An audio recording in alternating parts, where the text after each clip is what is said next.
Mimi sidhani kama kipindi kama hiki tunatakiwa kutishika na mafundisho potofu.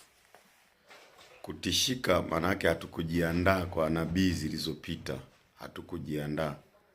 Kuto kujiandaa kunapelekea hofu kubwa mara yanapotokea. Lakini tulisoma, tumefundishwa, tumeelekezwa, tumeonywa na wachungaji waaminifu waliompenda Mungu na kumtumikia Mungu kwa uaminifu, wakazalisha watumishi wengi.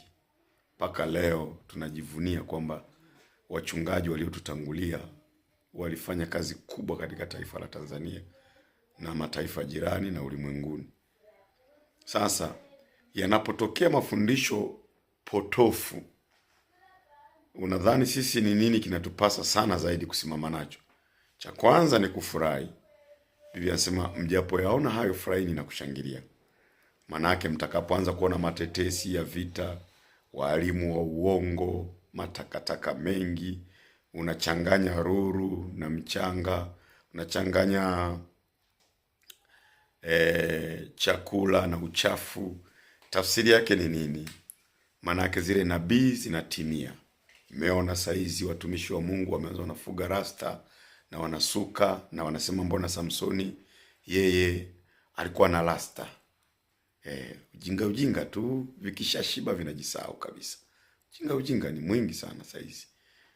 Mwingine anasema kufunga ndoa kanisani ni upagani. Yote haya watumishi wa Mungu yalitabiriwa, ni walimu wa uongo. Wengi watanyanyuka siku za mwisho na watasapotiwa, kwa sababu mwili unahitaji support. Roho inahitaji support ya kujikana sana, lakini mwili chap kwa haraka. Yaani mwili unajua muda mrefu umebanwa na injili kali. Umebanwa na maneno makali, usizini, usiibe, usifanye hivi. Sasa mwili unaumia. Ukipewa kidogo ka option, unasikia Suguye. Ameongea vizuri kwa kweli.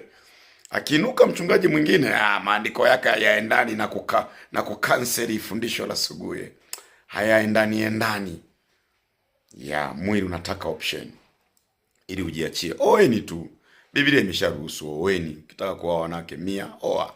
Kama wewe ni mjukuu wa Suleimani, oa wanawake 3000 mzidi babako ama babu yako.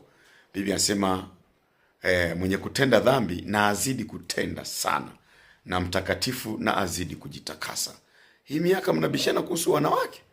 Hii miaka mnabishana kuhusu makojoleo yenu hayo? Ndio miaka hii ya kupambana na mpaka mitandaoni kweli?